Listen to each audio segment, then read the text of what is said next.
3, 2, 1. Welcome back to the Briones Pickleball Podcast, everyone. Super special guest for you today. And I'm just going to read this out. Full-time pro pickleball player, but also one of the biggest voices in the pickleball world today. From the early days as a youngster, picking up the paddle, when very few people knew what pickleball was, and now rocking the tour and creating content, inspiring thousands. When the game was still underground, we were actually grinding just for fun back in the game, not fame. Tonight we're going to dig into his personal journey, his mindset as a pro, and how he creates content, what he likes to do, and a lot more. But Jack Munro, what's up, dude? Dude, thank you for having me. I appreciate it. I've watched this pod. I've watched a few episodes. Oh, thank you, man. Especially on the way here. So, dude, I appreciate you thinking of me, having me on, extending the invite out to the studio, which this is like really good inspo on my end to really kind of build my own studio when I get home. This is really cool. All right. Yeah. So if you guys don't know Jack, he's the #1 player on the APP tour. Is that still correct? Yep. Today? Mm-hmm. In men's and mixed doubles. All right. So, he has a ton of experience in the game, and I'm going to get a little bit into his story. And, and anything else, it's going to be really, really good. Yeah. So, just really quick, this is brought to you by Yola. Thank you for sponsoring this episode and podcast. Well, who are you with, Jack? Who are you with today? Right now I'm with Pro XR. Okay. Which great paddles. Like I've been with them for 3 years. I think loyalty's pretty big in this space because not many players have it. Yeah. And I think, finally, it's been paying off. They've believed in me since day one. Yeah. And I remember when Zane's XR originally came out, and I was hitting with that. Pro XR has been innovative since day one, which I really appreciate. So, that's awesome, man. I love that. Cool. Well, for those of you who don't know, maybe you've been following me a long time, I have been playing pickleball for over a decade now. And there's not a lot of players in the world today that has been playing as long as me. But Jack, what are you at now? How many years? I'm probably at 11. Okay. Which is similar to you if I were to bet. I picked up a paddle when I was 10. And so obviously now I'm 21, so it's been 11 years. That's awesome, man. Yeah, I'm saying it like a decade makes me feel old, dude. Dude, I know. We're getting old, man. Yeah. Dude, we actually, what viewers don't know, we actually kind of go way back. And just right here, quick notes. And I actually am trying to figure out this question, but do you remember the first time that we met or that we played together? Because we're going to go back in the archives, guys, and we're going to talk about how Jack grew up in pickleball. But I just want to start with that. My guess would be either Nationals or Bobby Riggs. Realistically, I'd say Bobby Riggs. Yeah. Is that where we met? Which, for those of you who don't know, Bobby Riggs is this place in, Encinitas? Encinitas, yeah. It's in Encinitas, California, and they were a tennis facility, and now they've converted. Are they all pickleball now? I'm pretty sure. Yeah. And so they were really like pioneering pickleball courts. Yes. In Southern California, and so amazing family too. Everybody from Steve Dawson and Jen Dawson, the parents, to Callan Dawson, who's still a pro on tour. And you remember when Tyler was playing, right? Tyler. Yes. Tyler who went to firefighter school, right? Yeah. So I don't know if he's still there, but amazing family. And now they're actually getting pushback from a few of the HOAs or like surrounding, just the surrounding HOA. So they've been switching to owl paddles on certain courts, which are the quiet paddles. And now there's a decibel limit. It's a whole mess. But Bobby Riggs, if I were to guess, is where we met, because I met a lot of my players, or a lot of my day one players, such as Jeff Warnick, or even the Dawsons, just down there playing, and that was like the hub back then. Yeah. So OG pickleball, it's been around a long time, but it was a really good time. And I don't know, Jack, if it was your parents that helped run tournaments, or were they just housing people? But there was a lot of SoCal tournaments that I was going to at the time, and that's when I first heard about you. And I know that we did a couple dinners and stuff. I don't even know if it was at your house if I went to, or if we were there together, but it just seems like such a long time ago. But man, back then when I think about it, it's just awesome to see how far the game has come, It really is. So, I mean, back then it was like there was no such thing as pros. It was just like 5-0. That was the highest division. If you won, you got $200 or $300 as a check. And yeah, to answer your question, my parents were pretty involved in running tournaments in SoCal. Yeah. They're like the first wave of just people who committed to run tournaments. And so they started a nonprofit called Pickleball United, which is now the Pickleball United. Like originally was my parents' 501c3, and then Pickleball United is now the Roll-On Courts who took the name. We still own the domain for Pickleball United, actually. Oh, wow. But yeah, and so they hosted tournaments, and they were actually the first tournament ever my parents hosted this tournament with an amazing team in Simi Valley, California, and they were the first tournament ever to pay players by round, which was, pretty enticing. Yeah, and that was it called the Triple Crown tournament back then? Yep. Okay, so yeah, man, I just remember that all the top players at the time came there, and that was there in Simi Valley. That's where you lived, right? Yeah, I lived in Thousand Oaks, the city over. The courts were at Sinaloa Middle School, which is actually one of the first middle schools. For some reason in SoCal, a lot of schools were converting their tennis courts to pickleball courts back then, which is why I hit it so early. But yeah, the Triple Crown was super unique. They paid people per round in the main draw if you won. And so the pros who came, instead of then obviously, being out of pocket or not knowing, they knew at least if they made it to the round of 16 or the quarterfinals, they'd get their registration back, or they'd get their registration plus part of a flight. Yeah. So it was pretty enticing for them. And obviously now that, that's what kind of the standard is. And our entire community in Simi Valley as pickleball players opened up and extended their homes to all of these pros that were flying in. So, I mean, everybody from Kyle Yates to Ben Johns, Matt Wright and Lucy. I'm guessing this is 2016 or 17, probably? Mm-hmm. Yeah. And all of them, even Daniel Moore. Yeah. So Zane Affleck, I don't think he played that tournament. Not Naruto. Yeah, he didn't play that tournament.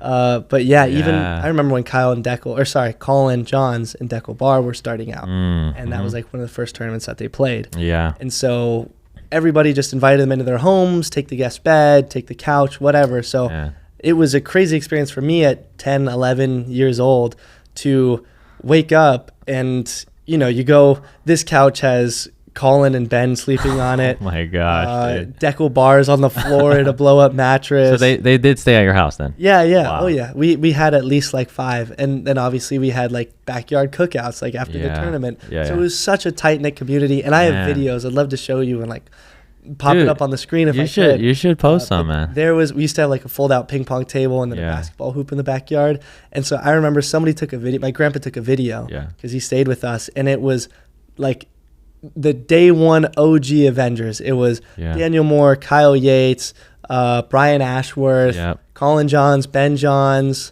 Like Matt and Lucy weren't there, but they played in the tournament. So many Matt Goebel, like so many day one names in our backyard, which was crazy. Which is crazy to look back on, because now obviously they're thriving. Yep. What was Anna Lee then? Probably 5. Yeah. No, dude, that's so awesome. Me and Kaden talk about it all the time. Those are the really, really fun days of pickleball. Obviously, what it's grown to evolve to today. I don't know, man. Do you miss it, or what's your take on that? Because I mean, I do remember going to tournaments specifically. I mean, I have some pictures that I'll pull out, but before all the big sponsorships and before all that, we would all play nationals, and then all of us, like, your opponents, everyone, we would all go out to dinners and to whatever, get drinks, and it was just an awesome time. I don't know. What is your thoughts on that? Oh my gosh. I mean, we see eye to eye on that. That was the best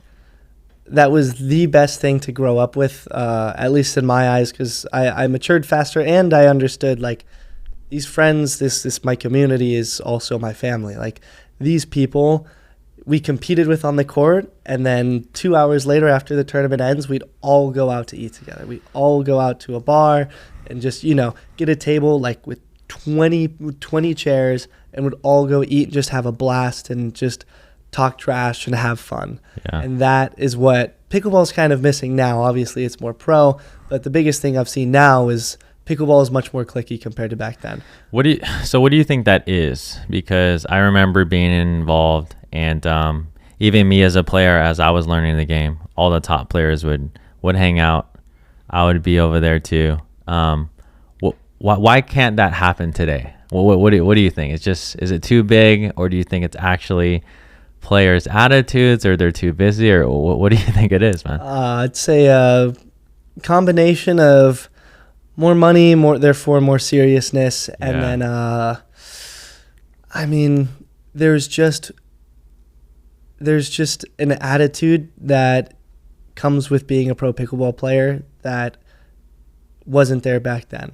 Back then, nobody cared that you were a pickleball player. Yeah, because you'll win like $100. Yeah, nobody cared. So it didn't matter if you won or lost; you'd still go. Got it. And now I think maybe something's on the line. It's more serious. More money's been in it. Yeah. Therefore, it's more of a career, and you have to treat it as such. But back then, we had fun and treated it serious on the court, but it wasn't we had day jobs. Yeah. I say day jobs like I wasn't 11 years old. You were a school job. Yeah, but I'd say that's it back then. Dude, I wish we finished a tournament, and whether I won or lost, 8 of us would just go out and have the time of our lives, go grab sushi or go to an Italian place or whatever and just talk. But now it's you just go home, maybe you go with one other person out to eat, but it doesn't have that huge community that it did before. It was, I'd say huge, but it was tight knit, but it was a broad net. Yeah. But now it's pretty just niche down. Yeah. Just way more cliquey. Yeah, man, missed those times. I think for the sport to grow, it was definitely had to happen with the money and everything. But it's cool that we were at least a little part involved in that. Mm-hmm. There was an article that I saw a long time ago, Jack, and it had something along the lines. I couldn't find it, but the youngest 5-0 player, right, to ever exist, at least at that time. So you were playing actually against the top players. I think you were 13. I think that's what happened. That's right when I stopped it. So so I want to talk about that. But you were 13, and you actually had some really close matches and/or won some games off some top players at the time. And Marcin was in the mix. Yep. You said Kyle Yates. Mm-hmm. I'm not even sure if Ben was really playing yet. I'm trying to remember, but Daniel Moore. Yeah. You had St. Affleck. Oh my gosh, the Badger. The Badger. Oh, Dave. Yeah. And then also, oh my gosh, what we mentioned, Mac. Kyle Thiem. Shout out to him. He was a top player. But oh my gosh, I'm blanking. A lot of these players don't play anymore. But it was a great time. But when you're 13, Jack, how was that? And just mindset too, when you're competing against, let's say, some of the top players in the world, or was it not really a big deal back then? I mean, when you're 13, it's tough to deal with nerves, of course. And looking back, it was all I have a few key memories like that backyard cookout. Wow.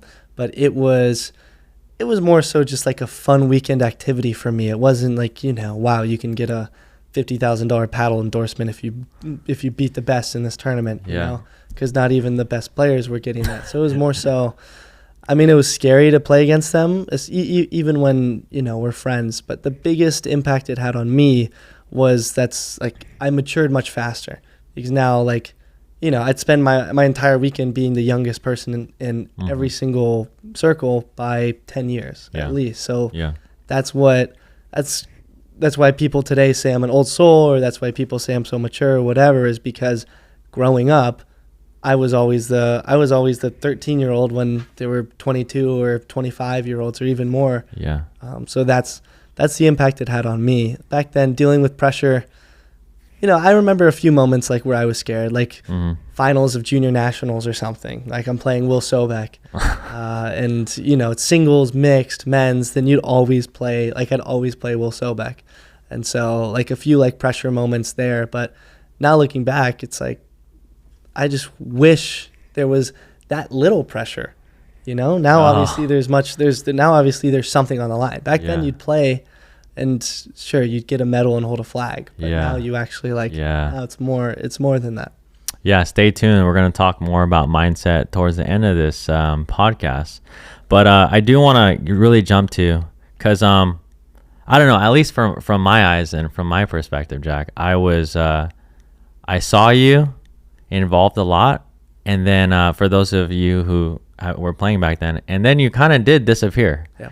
So I actually don't know the full story on that. So like you were playing super high level at 13, you were actually competing against some of the best in the world, and you could have easily continued, and who knows, like maybe what would be like Annalie and continued and keep playing. But why did you disappear? Those lost years, and I don't know. I don't know the full story. So why don't you tell me? So I played pickleball, that first wave, first gen of pickleball players when I was 10 to 13-ish. Yeah. I became, back when it was USAPA, and they'd have to send you the email to promote you from 3.5 to 4.0, 4.0 to 4.5, 4.5 to 5.0, and then 5.0 was the highest. There was no pro. Yeah. In October of 2016, I got the email from USAPA saying, congratulations, you got bumped up from 4.5 to 5.0 now. Which, I mean, my birthday's May 1st of 2004. Can't really do the math off the top of my head, but probably around when I was like 12 or 13, if I were to guess, is when I became a 5.0.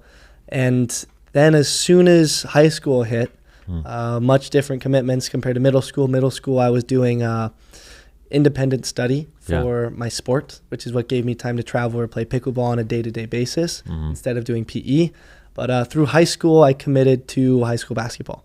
All 4 of those years, played high school basketball and didn't touch pickleball the entire time. So why? I mean, what is that, your choice or your parents? I mean, did you not love pickleball as much? I mean, you were playing at a high level. So why basketball and no pickleball at all? So this is actually like, I don't know. I don't even think I've said this on a podcast before, but in my eyes back then, I viewed it as pressure from my parents to do a sport in high school because it's important to talk to kids your age and not be that homeschooled kid playing pickleball that doesn't know how to talk to people. And so I think and I loved basketball. It was just natural. Like, I'm going to high school, I'll do high school basketball, and I love basketball. But so it was more of that than pushing like for like this could be it's actually a scholarship sport or something like that. Yeah, it was just because I love it. Yeah, I'm not the next LeBron James or anything by any means, but yeah, I viewed it back then as like pressure from my parents to play a high school sport because I needed to talk and interact with kids my age. It'd be good to stay tied into your high school for most like important years of your development as a person, arguably through high school. So that's obviously what I did. Didn't touch a pickleball paddle the entire time. Then as soon as I graduated, when I was 18, as soon as I graduated, picked up a pickleball paddle. Wow. Played started playing backyard ball for a little bit. But really intentional. Like after high school, you picked it up because you wanted to start playing again? Because there was no sport. As soon as I knew I wasn't going to college for basketball, I didn't really have a sport. So then it was just natural, like a seamless transition back to pickleball. Wow. Because it was what I was already comfortable with. Okay. Turns out like just over those 4 years, my coordination just naturally increased. Yeah. And I was like already a 5.0 just from those same mechanics as I was back then, which a 5.0 and when I was in say 4 years ago, so in 2021 was much different than a 5.0. Well, see, I was going to ask you this actually later on in the podcast, but this is actually a good, I don't know, I'd like to get your thought on this. So the top players back then, let's say, we forgot about Wes Gabrielson, didn't we? Yes, Wes. Oh my gosh. Okay, so let's say it was Daniel Moore and Wes. I think they were one of the top teams. And then obviously like Marcin and Evan, not Evan, Morgan Evans. Morgan. Yeah. Yes. But so they were top teams. Let's take a Marcin and Morgan or Daniel Moore and Wes Gabrielson. What level would you rate them today? Today? Yeah, in today's game. Oh my! I thought gosh. about this on the way here. Like, you could get the decimals, but I would like to get your thoughts, and I'll tell you my thoughts. So these are the top players in the game in 2016. What do you think, Jack? How would they do at an APP today? I think in terms of a duper, I would say they'd be better than a 5-0, or I'd say I think they would perform well in a 5-0 tournament. So they would be in between a 5-0 and they wouldn't be a 6-0. You play kids in qualies. I think they would not. I don't think they would win. So probably around like in between a 5-2 and a 5-6 or 7. Okay. Yeah, I was going to say 5-7 or 8. Yeah, I would say that because, I mean, dude, I remember oh my God, Marcin and Morgan were a filthy team. Like, serves, drives. Marcin was so long. You got the paddle right there. The paddle made it even longer. And I mean, but in terms of like attacks back then, attacks back then versus now, that would be the big difference. And I don't think they definitely wouldn't be a 6-0 just due to aggression. Yeah. And if they had the time growing up in it, or in today's game, they for sure would. But just on the level, I think that's pretty right between 5 and 6. Here's one of the other old paddles, like you said. Shout out to Marcin. Yes. I don't even think he plays pickleball anymore. He played a money ball. Did he? With Josh Elliott in South Florida a little bit ago, which is wild. But shout out to the Respetskis, awesome family. This is what I remember when the signature paddle came out. We were both with Engage. I mean, you were with Engage as well. I played with that. I got that signed by Marcin. I still have it. Okay. So probably one of the very first kind of getting away from the standard shape, I'll call it. But yeah, man, I mean, a lot of history here. Yes, for sure. But going back, when I originally picked up a paddle again when I was like 18, 19, was like immediately a 5-0. Started playing like some 5-0 tournaments with my dad. Ended up winning those, and then started playing some qualies. Was like, middle of the road in qualies. But I was like, I want this to be my sport. So continued to play. But I will say, when I first picked up a paddle, as soon as I graduated high school, I open up my phone and whatever, just like Ben Johns pops up. Then it's like PPA, APP. Like, what is this stuff? So wait, so were you not? You're telling me during high school you weren't following So literally pickleball at all? One day I just looked at my phone and there's a thing called the PPA and there's a thing called the APP.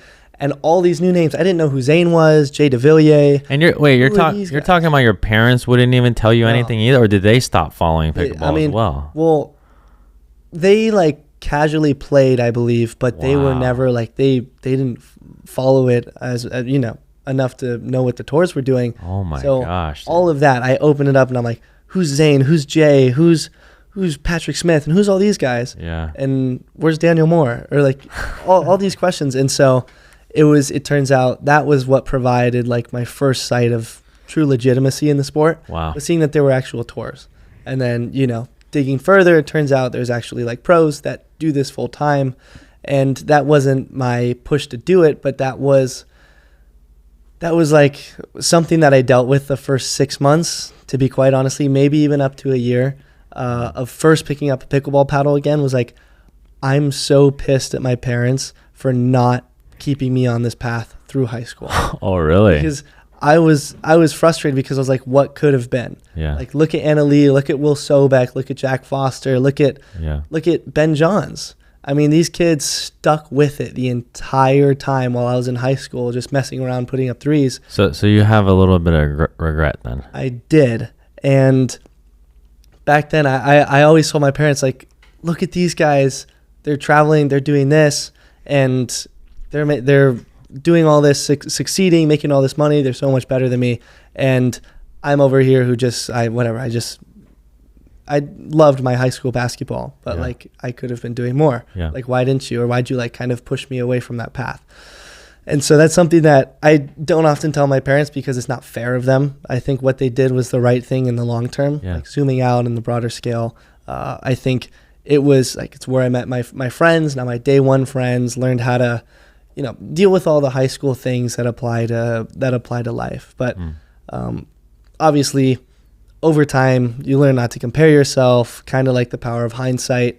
Shouldn't really kick yourself in the butt too much for the power of hindsight, or all these different things where, it's whatever happens, you deal with it. Obviously you don't want to lose sleep at night the way I did for the first 6 months, like what could have been, like why am I not here? Because obviously then that just absolutely executes your happiness. Yeah. Just like that. Cool, man. Well, no, I mean, that's a lot. So speaking of happiness, what makes you happy today, Jack? What do you enjoy? So I like this is actually a great topic. I follow a few people. Obviously Alex Hermosi, you got Chris Williamson, Patrick Bet-David, even like Grant Cardone. Grant Cardone says something like that stuck with me, and he was like, I don't want my kids to be happy, I want them to be productive.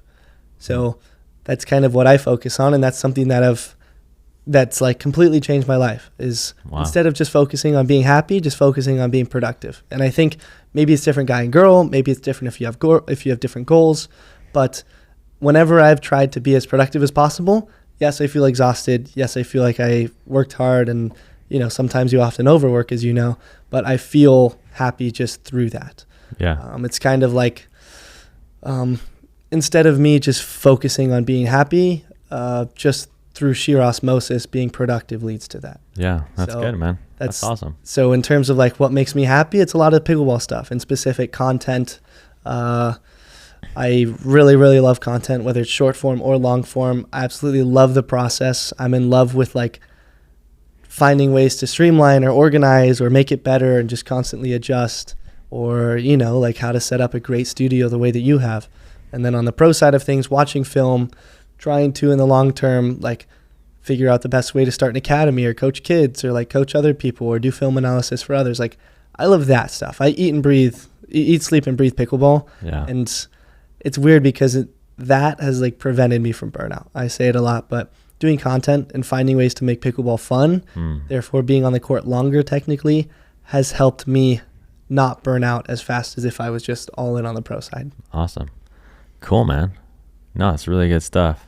So thank you for telling me all that. That's good. That's actually really good insight. I don't think a lot of people would probably have that kind of story. Well, it's a very slim, because no one's grown up that young with pickle. Well, actually today there'll be a lot now.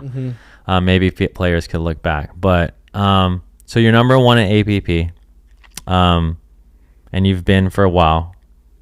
You and Will Howells have been doing really, really well. So what are your goals, I guess, for the next year or two, and then long term? Like, how do you see yourself? How old are you right now? 21. Okay, still really young, everybody. But what are your like long term goals? Where do you see yourself going after the pro stuff? So short to midterm, of say 1 to 3, maybe even up to 5 years. My goal on the pro side of things is to build an international brand, and that being participate in as many international tournaments as possible. Before the end of the year, I'm going to try to hit up Vietnam, Cayman Islands, as well as India. And I want to 3x that next year. And that's yeah, and I saw this on APP. They're going international with tournaments. Is that one of the main reasons, or even if they weren't, that's something you want to do? So I've done, for example, the English Open the past 3 years. So I've done it before the APP has started the Global Federation. But my opportunities to go to England was through being part of the APP national team. So that, kind of touching down in England and seeing pickleball over there, as well as a few other opportunities here and there, has really helped show me how important, or how much the sport's growing in other places, and how important it is to tap into that niche. Yeah. Or just like that demo. Yeah. So at least in my eyes, I think I would be looking back, I'd do myself a disservice if I didn't try to build an international brand. Okay. And so I think that's the most important thing that I want to do next year and the next few years is instead of just playing all U.S. tour stops, commit, even if that means sacrifice at points, to build a brand overseas. Okay. And so I think that's super important. Awesome, man. So when you say brand, like what does that look like, I guess? Say even clinics, exhibitions, play with a pro, the way that I've done it in England, even just going and showing face goes a long way. Doing interviews with local news outlets over there or stuff like that is how I would define building an international brand. Yeah. And that's all outside of competing. You know, if you win, you obviously get more of it. But one goal for the long term is to not have to worry about winning. I think that's huge for at least my person. Like my personal archetype as a human is very like, I don't try to put pressure on myself rather than, like there's the mama mentality, like you have to win. I'm kind of on the opposite end of that where like the less pressure I have, the better I perform.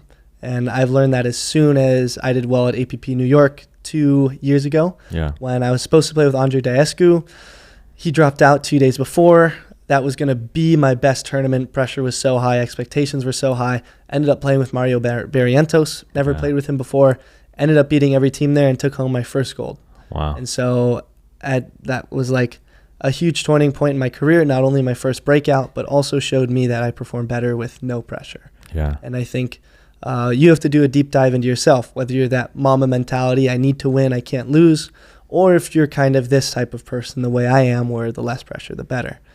But in terms of winning, in the long term, I'd want to just play pro at a high level for fun and not have that be like the reason that I'm putting food on the table. Yeah. Because that's obviously better just for my person. So I think the way Kyle Kozuda does it is like my end all be all. Where like content is your main focus, but then you play pro at a very high level and perform very well. Yeah. And so obviously that takes a lot of pressure off because if you lose first round, there's no worry. Like there truly is no worry. Obviously you're going to put your best foot forward no matter what, but that's the end goal. Cool, man. I think in the very long term also, starting an academy is extremely huge for me. Being one of the only kids in the sport back then, to also having like a pretty good mind in pickleball now, and with the modern day, like I have a pretty modern way of thinking of pickleball. I'm not like a local country club pro, similar to you and your academy. Yeah. So I want to kind of create like the IMG of pickleball. And so take in like 10 or so committed, dedicated kids, teach them everything I know, bring in guest speakers, have them do school, but then also focus the majority of their time on the pro side while also teaching them how to build brand, how to do content, how to do everything. So then if you roll an ankle, you're not necessarily screwed.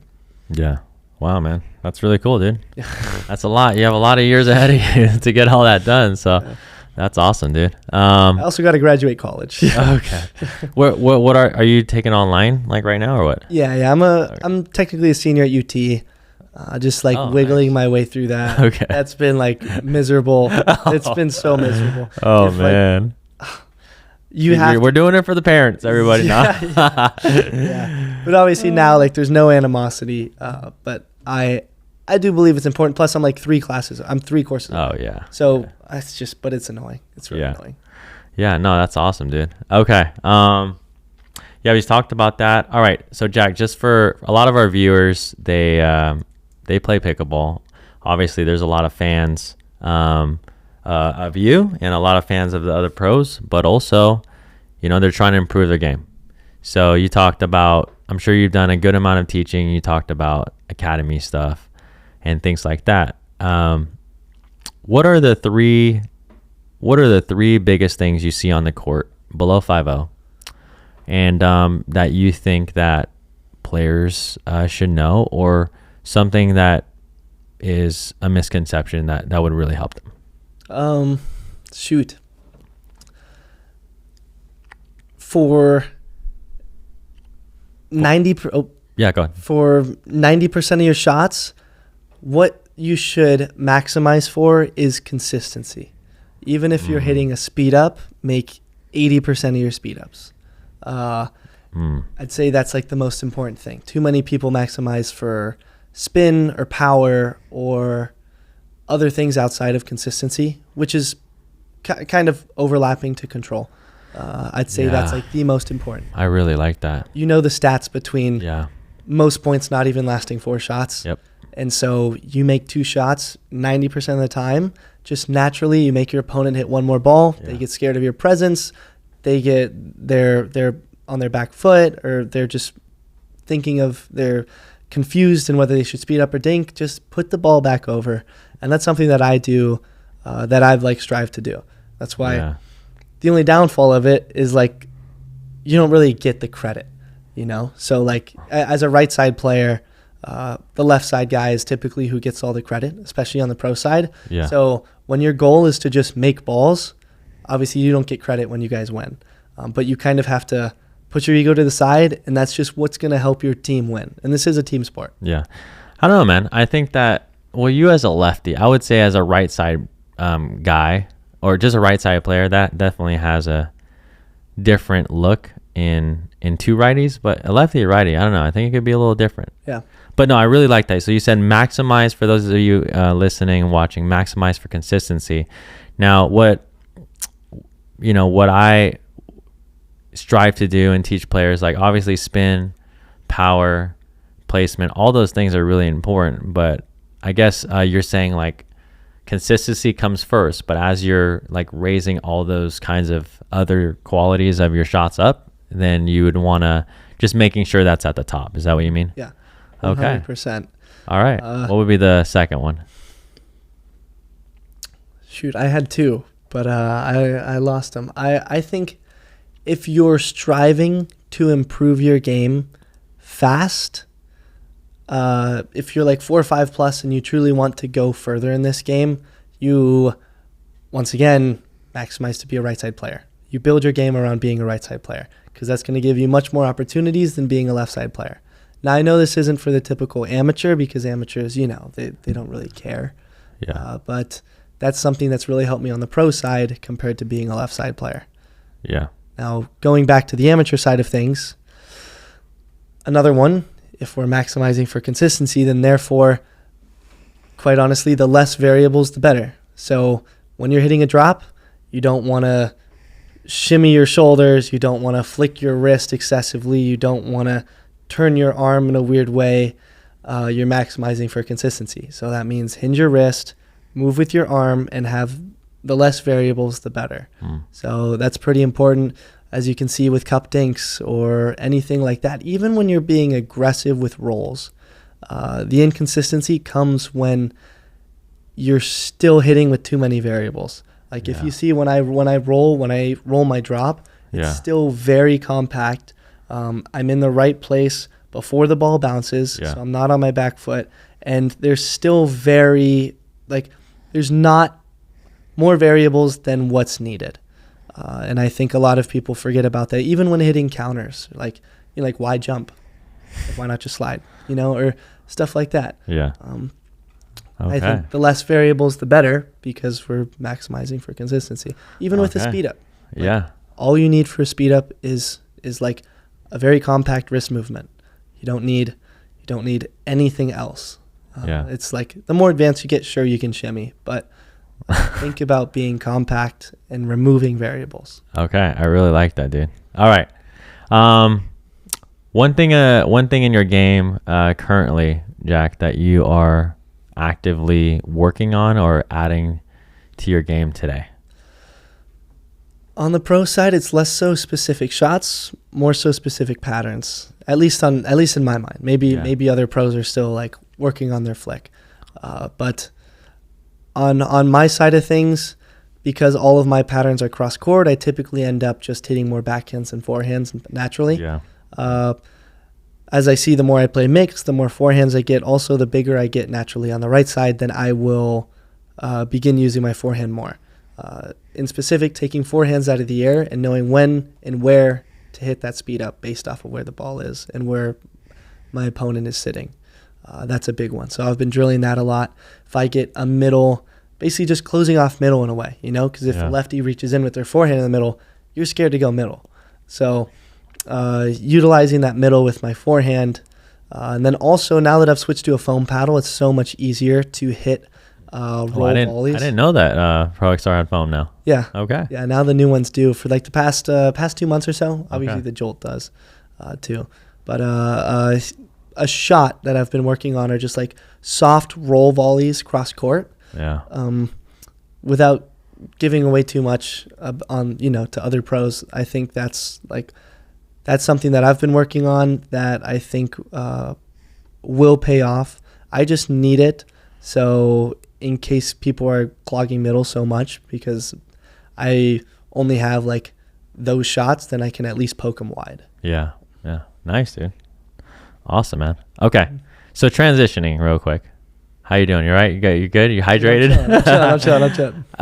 Transitioning to, I kind of want to talk about one thing that players might not know about you is that you played some collegiate pickleball.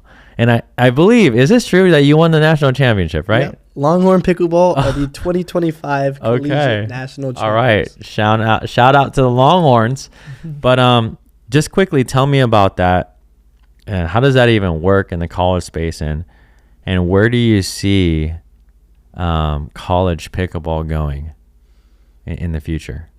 So just like on the pro side of things, there's a divide with multiple tours. You have 3 main tours. You have a Duper tour. Oh, these are all college tours? Yeah. Oh my gosh. There's multiple college tours. Oh my goodness. I Okay. know. There's no like one universal tour.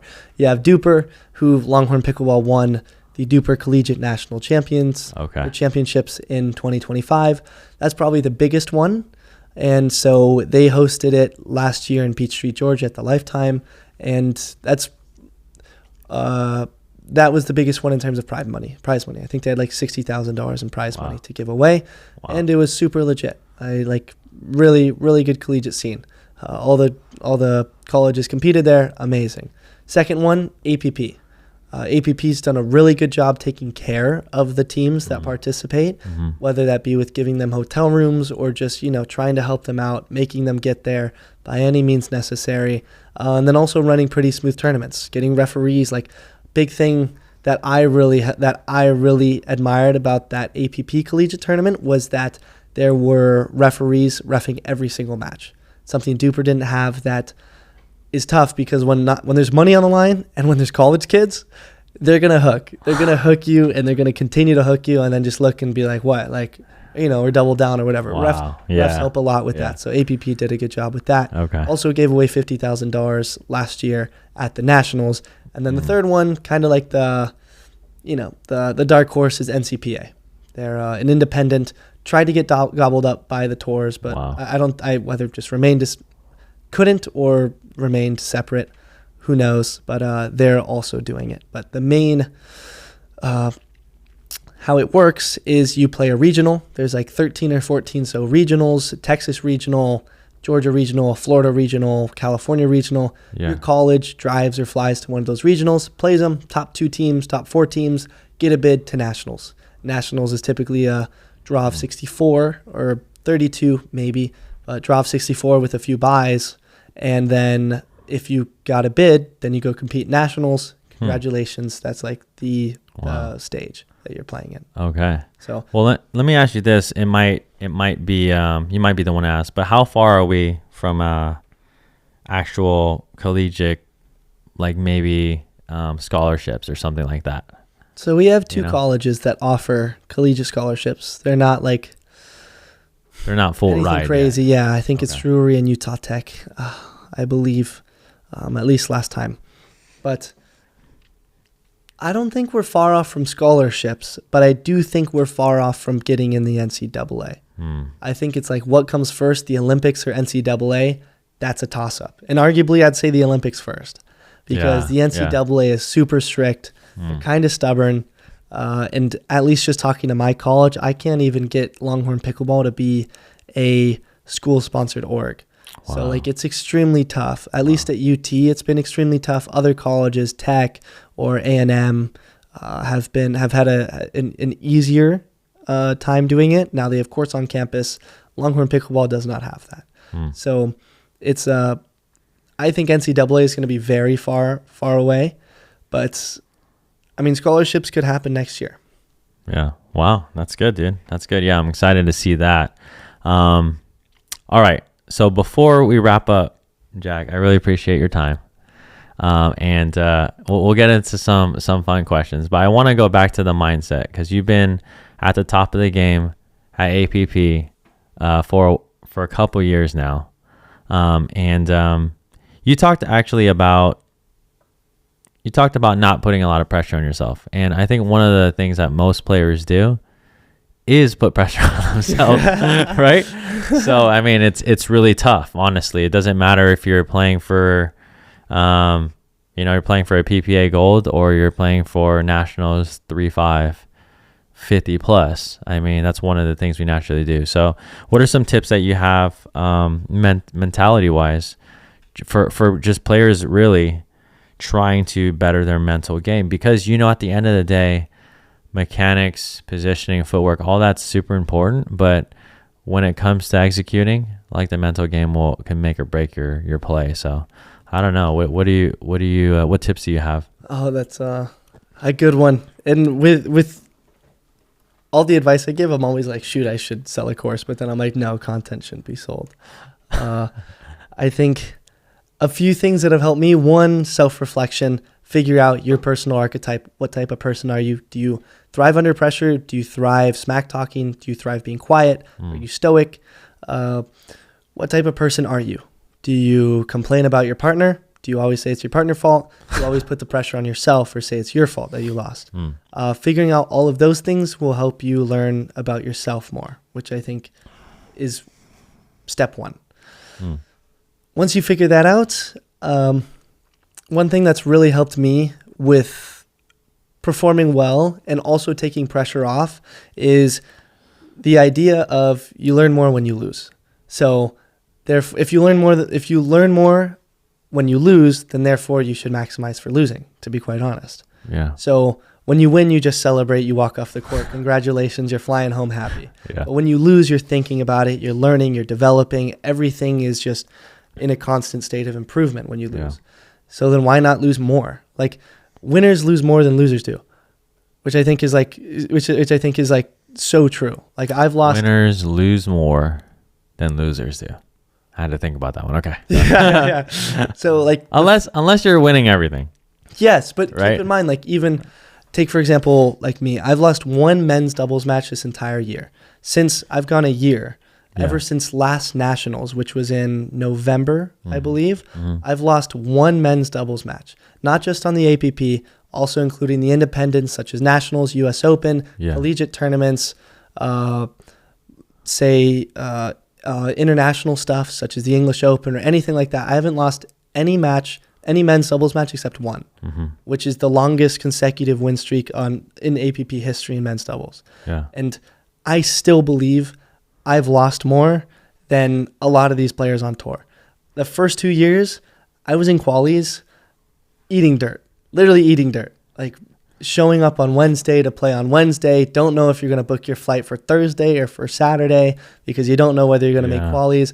And that grind and just losing 16-14 in Qualies for a year straight was the most miserable experience ever. But it's how long did you do that in Qualies? At least a year and a half. Okay, so let me ask you about that. From Qualies to now, having one of the most monumental runs in APP, do you think it's more skill set decision making, or do you think it's mindset that took you from Qualies to winning? It's certainly majority mindset, I'd say. Because I think even if a 5-0 is playing a 4-5, the game will just naturally be close. And then it's just those key moments at 8-all that determines who's going to win. You know, you're playing, like, I'm playing qualifiers and the match in the game's at 9-all and we're playing par. And then it's just those last 2 points. You see it quite often when games are 11-9 on the pro level, and then the best team ends up winning because they're able to convert those 2 points. Yeah. I think that's more so mindset than it is skill. Okay. I think somebody can be, and we've seen it many times, specifically with tennis players who are just inherently talented, but don't have their mind. Like, their mind isn't straight. We have players in the sport now who are signed and play either tour, super talented, could be a top 5 player, but just don't have the head for it. Yeah. That's like, it's tough to see. But yeah, like, dude, I've put my licks in, and you just going back, don't put pressure on yourself because you learn more when you lose. So when you lose, you should be happy because you're learning more. And so that's when I lost that match in Newport. Yeah. I wasn't mad. I wasn't thinking about the win streak. I wasn't thinking about anything. I was just, I'm going to look back and I'm going to learn more. Like, I'm going to learn more. Yeah. So you improve faster when you lose. You get beat 6 feet underground, you're going to eventually end up improving faster than somebody who is just spoon-fed. Yeah. Awesome, man. Good. Like that, Jack. All right. To close, everyone, just to find out a little bit about you, keep it a little light, Jack. Here's some, maybe players can get to know you, we know you for your content. Shout out to your content. What is your handles on Instagram and YouTube? Instagram and TikTok are at the Jack Munro, and then YouTube is Jack Munro Pickleball. All right. And the website's Jack Munro Pickleball as well. Okay. Yeah, make sure you guys go check that out. We'll be putting it in the description below. But all right, Jack. Rapid fire, firefight, volley, firefight, flick, back and forth questions here. Favorite shot in your arsenal? Offhand around the post. Okay. So right. Well, I don't know. Do you even have offhand? I don't know. Lefty. You're really a righty, but you're a lefty. Who knows? Lefty to righty switch, hitting the around the post. Okay. That's my favorite. All right. One word that describes your playing style. Oh, it's gotta be quick. It's gotta be quick, dude. It's gotta be quick. This is like okay. Consistent. I was gonna say we're not dinking here. Okay. All right. Toughest player you've ever faced. Hayden Patrican. Oh, okay. All right. Coffee or energy drink? Energy drink. Ashwagandha in specific. Okay. Early bird or night owl? Night owl. Okay. If you could play a celebrity doubles match, who would your dream partner and opponents be? Alex Hermosi. A partner or opponent? Alex Hermosi would be a fun partner. Okay. Opponent, say Ryan Reynolds. Okay. Ryan Reynolds and say Jordan Briones. Oh, okay. All right. Well, we'll throw that in there. Okay. If your friends were to describe you in 3 words, your close ones, obviously, what would they say? High on life, happy, good human. Okay. If you weren't playing pickleball today, what would you be doing? Suicidal. No, I'm kidding. It was a joke. It was a joke. I'd be at school. Okay. With a finance degree to eventually be a investment banker. Is that what you would really be doing that probably? I wouldn't want to, but it'd be what I'd be doing. Okay. All right. Weirdest fan interaction that you've had?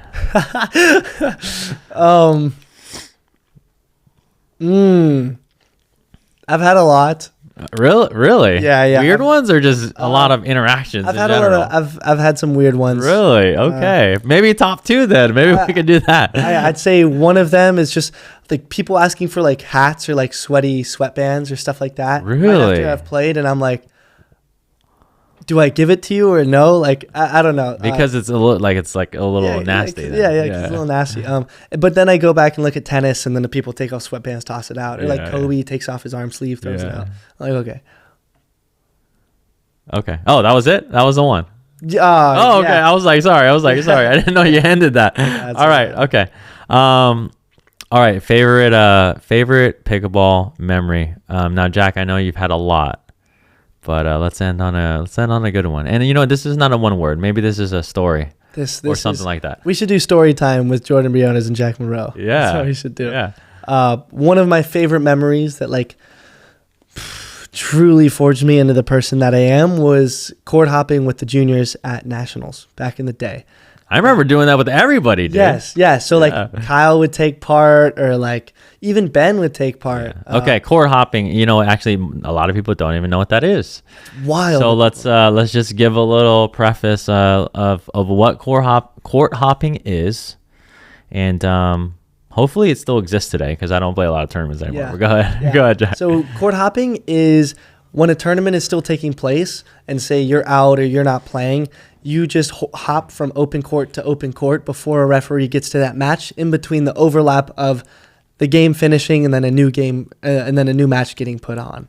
So that's court hopping. Yeah, and back then, I mean, this was a great time where you get to meet players and have fun with them and even play with some top players like Ben Johns. But I remember doing this just with anybody and everyone. And I don't know if technology is different. I might go to the APP this weekend, Jack, but I'm not sure because before the ref would actually have a clipboard, finish the match, and then they would have to walk it to the desk, then get some balls and wristbands, and then walk it back. So you had some considerable time. Maybe you had like, I don't know, 7 to 15 minutes, maybe tops. But like, I don't know what they do today, but that, just to give you guys an example, players would just, because that's the only warm-up time you would have. So we would hop court to court to court. It was like leapfrog. It was fun, man. It was. And so those were the key memories, core memories as a kid, was finishing your match, grabbing ice cream or grabbing food with the other juniors. And the other juniors were, pretty tight as well. Yeah. So then we would just mess around on courts, doing tweeners or playing like tennis on the pickleball court or doing all of that stuff. And then ref would come on, boot us off. Bang, the court next to us would open up. We just hop over there, and we did that for like 6 hours until the lights would like turn off. It was crazy.